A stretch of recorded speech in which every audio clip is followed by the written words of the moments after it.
Bienvenidos, queridos televidentes, a su programa Entérese.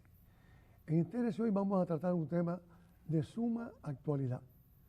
Recientemente, con motivo del viaje del Santo Padre a Cuba, se habló muchísimo del Estado Vaticano. Y muchas personas que me encontré en la calle me dijeron, ¿por qué no haces un programa sobre el Estado Vaticano que en realidad se conoce muy poco por gran parte del público? Y les prometí que lo iba a hacer. Y hoy vamos a hacer ese programa sobre el Estado Vaticano. ¿Y quién mejor para hablarnos del Estado Vaticano que el profesor Orlando Chirino? Bienvenido a nuestro programa, profesor. Muchas gracias. Yo creo que la primera pregunta que ese televidente quiere saber es, ¿qué es el Estado Vaticano? Claro, vamos a cubrir esto de una manera general porque hay tanta historia dentro de ese tópico. Es un tópico cargado con mucha historia. Pero bueno, el Estado Vaticano es una ciudad-estado regida por el Papa que se encuentra en Roma. De hecho, el Vaticano es el país más pequeño del mundo. O sea, es un país y se encuentra en la ciudad de Roma, que es la capital de Italia, y está regido por el Papa. Hay que tener algo muy en cuenta cuando se habla del Vaticano. Lo que es la ciudad-estado del Vaticano, que tiene aproximadamente 850 habitantes solamente, y las dimensiones son aproximadamente unas 49 hectáreas. Los que se acuerdan de cuando iban a la escuela saben de que una hectárea es lo mismo que un hectómetro cuadrado, o sea, 100 metros cuadrados. Entonces son 49 hectáreas, así que pueden sacar la cuenta. De hecho, la ciudad del Vaticano, por los diferentes costados, no hay un costado que tenga más de una milla, o sea, es una ciudad pequeña. Pero tenemos que tener en cuenta una cosa muy importante. Cuando se habla del Vaticano se está hablando de una cosa, y cuando se habla de la Santa Sede se está hablando de otra cosa muy diferente. El Vaticano, como ya dije, es una ciudad-estado, es un país. Y la Santa Sede es la sede, el asentamiento de la religión católica romana, porque el catolicismo tiene diferentes facciones o divisiones. Entonces, la Santa Sede está en el Vaticano y el Papa es el jefe del Vaticano como jefe de Estado y regente de la Santa Sede. Bueno, señores, yo creo que hemos aprendido ya inmediatamente un poquito más. ¿Cuándo surgió? Porque lo que viene ahora a la mente es cuándo surgió el origen del Estado Vaticano. Bueno, ahí tenemos otra vez que hacerlo en dos partes. ¿Cuándo surge la religión católica romana y cuándo surge el Vaticano como Estado, como país? La religión católica romana surge en la época de Constantino I, el emperador Constantino, que en el año 313 hace un pacto o un edicto y forma la religión cristiana, según dice él. El catolicismo comenzó ahí. La palabra católico quiere decir universal, y es porque Constantino se dice que tuvo un sueño donde se le presentó en el sueño una cruz y se le dijo que por este signo vencerás. Entonces el emperador Constantino piensa en un tipo de religión para unir el imperio romano, que estaba ya en una situación decadente, y se le ocurre precisamente usar a los cristianos para esto, porque el cristianismo hasta ese momento había sido grandemente perseguido. Entonces él hace esto, y un poco más tarde, en el año 325 de nuestra era, pues él hace el famoso concilio de Nicea, donde ya planea unificar todo el imperio bajo una religión. Y le da a un papa que en aquella época ya existía, porque ya había comenzado todo esto, que se llamó Melquíades. Le da los terrenos donde hoy en día está el Vaticano. Pero entonces le da este terreno se lo da, que era un terreno antiguo que había allí donde se hacían vaticinios, o sea, donde se leían los oráculos y se hablaba del futuro, y de ahí viene la palabra Vaticano. La palabra Vaticano, en latín Vaticanum, significa vaticinio, presagio. Y en ese terreno se hacían todos estos vaticinios y los presagios y todo esto. Y se le da al Papa Melquíades, Constantino le otorga el terreno para que él allí pues haga el centro de esta religión que estaba surgiendo en aquellos momentos, y precisamente se hace allí una iglesia que luego fue destruida, y en el año 1506, precisamente el 18 de abril, es muy interesante que estamos tan cerca de esa fecha, el 18 de abril de 1506, la iglesia vieja ya se destruye y se empieza la construcción de la Basílica de San Pedro, que esta construcción empieza el 18 de abril de 1506 y el 18 de abril de 1626 se termina, duró más de un siglo la construcción y entonces se inaugura. Y esa es la Basílica de San Pedro, o sea, esa es la iglesia que está allí ahora, que cuando uno visita, usted lo ha visitado, y yo también, está esa iglesia. Entonces, esa es la parte religiosa. Pero ahora, el país, el Vaticano como Estado, surgió mucho después, en el año 1929, cuando representantes del Papa Pío IX y de Benito Mussolini firman el Tratado de Letrán, y Letrán es el nombre del palacio donde se firmó, que anteriormente había servido en varias ocasiones como residencia papal.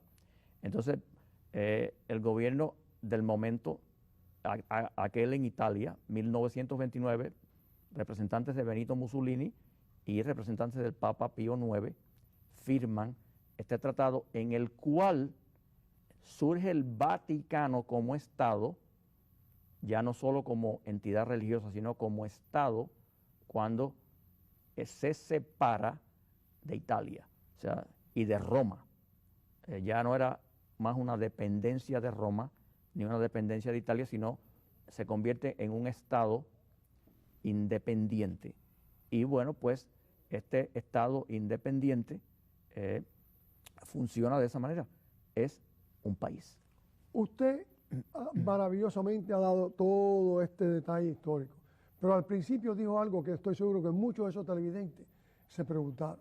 ¿Por qué usted dice que en la época de Constantino, en el siglo IV, en el año 300 y pico, se crea el cristianismo, se crea la Iglesia Católica, le da esa autoridad, lo reúne basado en el sueño? Pero de acuerdo con lo que yo siempre he leído, la Iglesia Católica surge con Pedro. Cuando Cristo le entrega a Pedro, le pone la primera piedra y de ahí surge la Iglesia Católica. ¿Qué se sabe de esa etapa? No es así, no es así. O sea, yo dije que surge el cristianismo desde el punto de vista católico. O sea, no el cristianismo primitivo, porque eso es algo que es un poco controversial, pero vamos a aclararlo. O sea, en el siglo I de nuestra era, Cristo, claro, sabemos que murieron todos los apóstoles originales. Juan fue el último de ellos que muere hacia fin de ese siglo, y dentro de ese primer siglo el apóstol Pablo muere como mártir, Pedro muere también como mártir, y Pedro muere crucificado en Roma precisamente, y crucificado de cabeza, porque él dijo que él no era digno de morir crucificado como el Señor, y entonces lo crucificaron de cabeza, no lo crucificaron como crucificaron a Cristo. Entonces, estos primeros cristianos, los reales cristianos primitivos que conocieron a Cristo, todos desaparecieron. Entonces, es como usted bien dice, para allá del siglo IV, el siglo III y IV, pues surge entonces este cristianismo que no es el original, pero que decía ser descendiente del original, y los papas empezaron a decir que ellos eran los sucesores de Pedro. Pero es muy importante aclarar esto, porque esta iglesia que surge en esta época no siguió al pie de la letra el cristianismo primitivo original.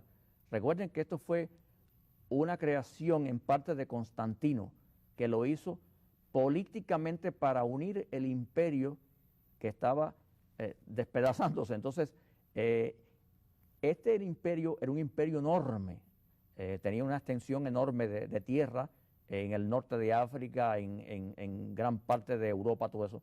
Y había una enorme cantidad de pueblos, de tribus, todo el mundo con su propia religión, con su propio punto de vista. Y entonces Constantino lo que hace es, para no crear más división todavía de la que había, adapta él más los papas ciertos preceptos a estos grupos que había. Cuando usted dice los papas, es que ya anterior a eso, esos cristianos se habían nombrado sus papas, sucesor de Pedro, sucesor del otro.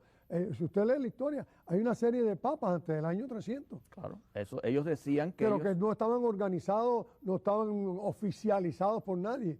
Vivían dentro de ese mundo clandestino del cristianismo. es Constantino el que hace la religión legal, vamos a decirlo de esta manera. Exactamente. Y entonces ya empieza a funcionar de esa manera, pero no completamente dentro del cristianismo primitivo, porque una serie de preceptos los adaptaron para complacer, vamos a usar esa palabra, a todos esos pueblos que habían allí. Por ejemplo, el mismo caso de la Navidad, que eso da para otro programa, ¿no?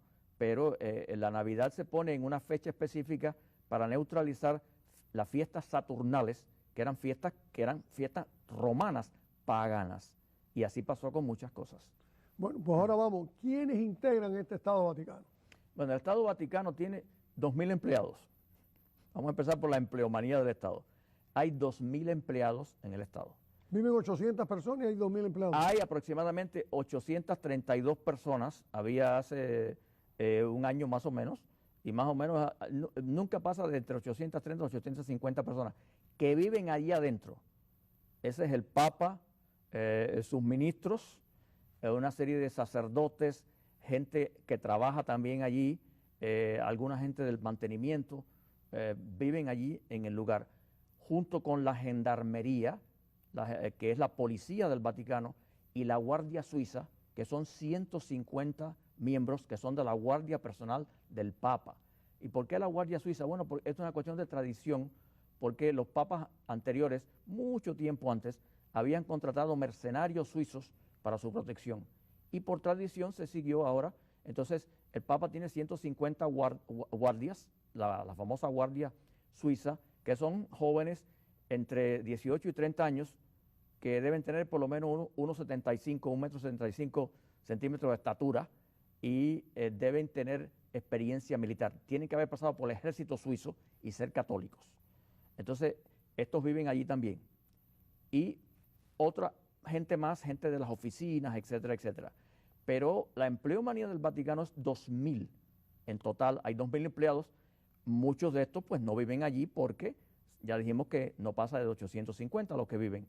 Esta gente que no vive allí es gente que vive en Roma o gente que vive regada por el mundo entero, porque son los nuncios, que son los embajadores que el Vaticano tiene delante de muchos países. Esta gente está regada por muchos países. ¿Y los cardenales no viven allí también? No, hay cardenales en todo el mundo. Allí solamente viven algunos cardenales que pueden estar haciendo algún tipo de función, ayudando al Papa, secretarios del Papa, etcétera. Pero los cardenales están regados por el mundo entero, porque ser cardenal es un rango dentro de la iglesia. Entonces ese es el tipo de gente que vive allí, y el resto pues vive en otros lugares. Tenemos que recordar una vez más que este es un estado, es un país, y así se conduce. ¿Cómo sobrevive? Esa es una pregunta muy interesante. El Estado Vaticano, como país, al fin, pues tiene que sobrevivir con dinero. Esa es la forma en que puede funcionar una nación. Y el Vaticano tiene muchas fuentes de dinero. El Vaticano, durante mucho tiempo, siglos y siglos y siglos y siglos, acumuló mucha tierra, que después vendió, y que precisamente terminó de vender todo lo que le quedaba al mismo gobierno de Benito Mussolini, porque la gente que vivía en esas tierras quería depender de Italia y no del Vaticano. Entonces Mussolini hizo otro trato más con el Vaticano de aquella época. En el 1942 se cerró el último trato y el Vaticano recibió mucho dinero. Pero también el Vaticano recibe dinero de las parroquias de muchos lugares que quieren hacer un obsequio. Una parroquia es una iglesia, y una diócesis es un grupo de parroquias. También se recibe dinero de donaciones